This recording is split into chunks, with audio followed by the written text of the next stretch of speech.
Welcome to Lesson 2 of Module 1. In Lesson 1, you built a business model on a single page. You defined your value, your customer, and your revenue. But a plan on paper is only a hypothesis.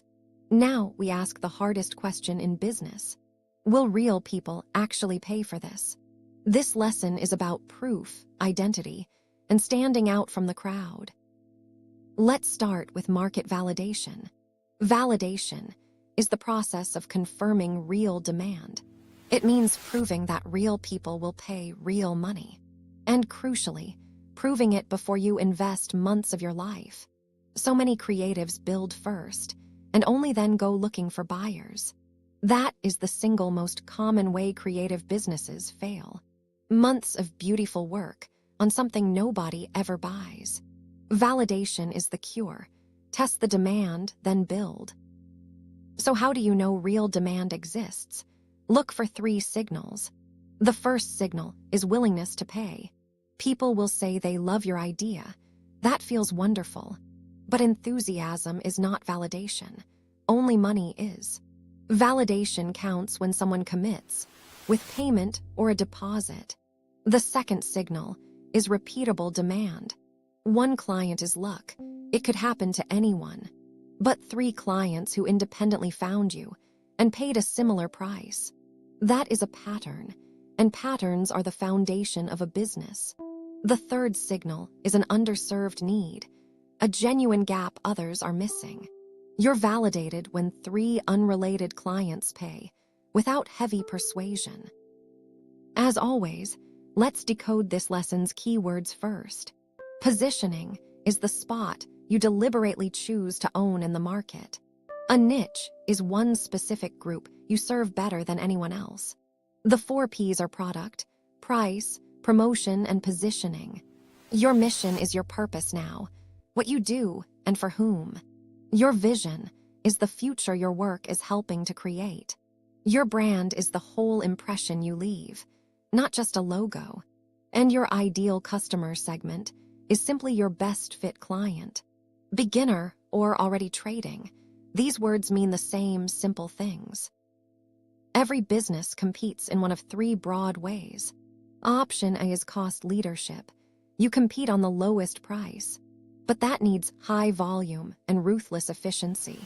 It's very hard for a solo creative to sustain. It's a race to the bottom. Option B is differentiation. You compete on being distinctly better. This is the recommended path for most creative professionals. It lets clients seek you out, and it protects your margins. Option C is niche focus. You serve one segment extremely well. You become the obvious expert, and referrals start to multiply.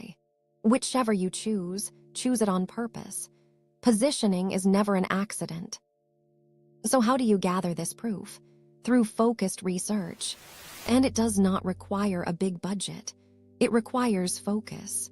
The most powerful technique is the informational interview. Talk directly to 5 to 10 people who fit your ideal client. Ask about their budget, their biggest pains, and how they cope today. And here is the golden rule.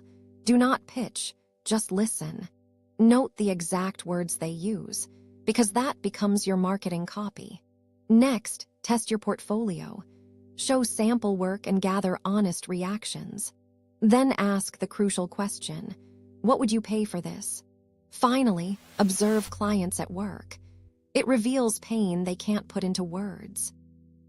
To find your gap, you must study your competitors. Benchmark each of them against 4 P's. Product, what are they actually selling? Bespoke work or templates? Price, are they low cost and high volume or premium and boutique? Promotion, where do they market and on which platforms? Positioning, what is their one-sentence promise to the client? And define competitor broadly. It's not just people in your exact field. A competitor is anyone who could take a budget that might have been yours. Map them all, and the empty spaces start to reveal themselves. Now lay everything out in a competitor matrix. This gives you a structured view of the whole market. Here, Studio A owns the premium tier, 2 to 8,000 euros. Freelancer B is fast and affordable at the low end.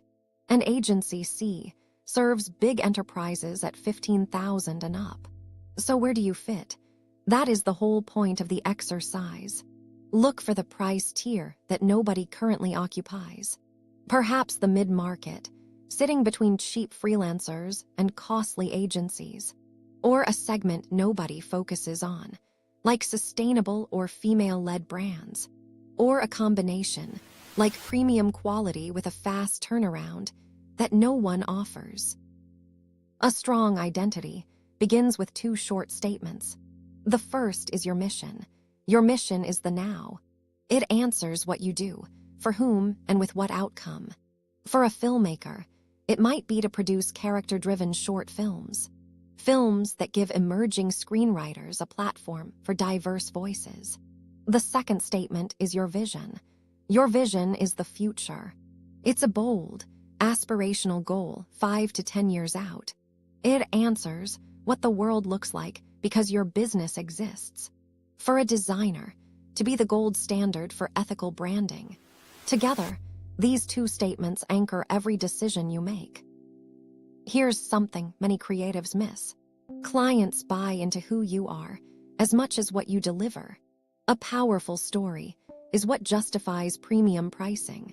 So let's build one in 5 parts. The origin. Why did you start? What experience led you here? Authenticity here builds immediate trust. The belief. What do you fundamentally hold true about your craft? The mission. What are you trying to change or create in the world? The proof. Your case studies, testimonials, and awards. And the invitation. A clear, open door for the right client to step through. The structure you choose shapes your profit and your scale. There are 4 common models. As a solo freelancer, you are the product. You get full control and low overhead. But your income equals your time, and that doesn't scale. A boutique studio is a small specialist team, 2 to 8 people. It can take larger projects and command premium pricing.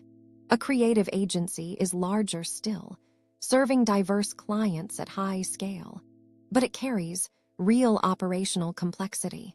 And a product-based studio sells intellectual property for passive, global reach. Let's be clear about what a brand really is. Your brand is not your logo. It is the total impression you leave. Visual identity is the first thing people see, but the last that differentiates. Verbal identity, how you sound, matters just as much as how you look. Your positioning statement is the internal compass that aligns everything. Reputation and social proof are your most powerful assets. They're built slowly over time, not designed overnight. The client experience itself becomes a brand differentiator. And your portfolio should show your best work for your ideal client. Above all, every touchpoint must tell one consistent story.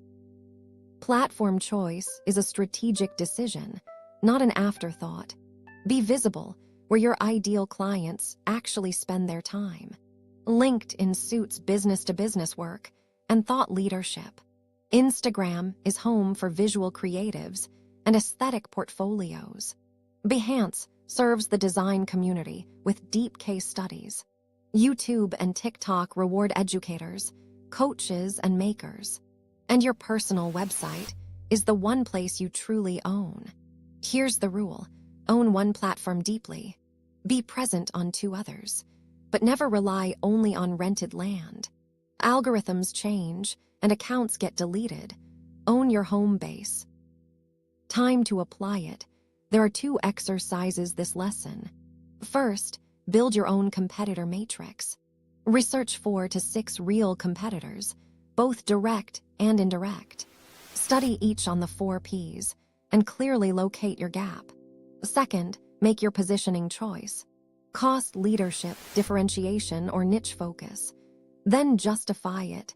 Draft your mission statement and your vision statement, and test them with one sharp question.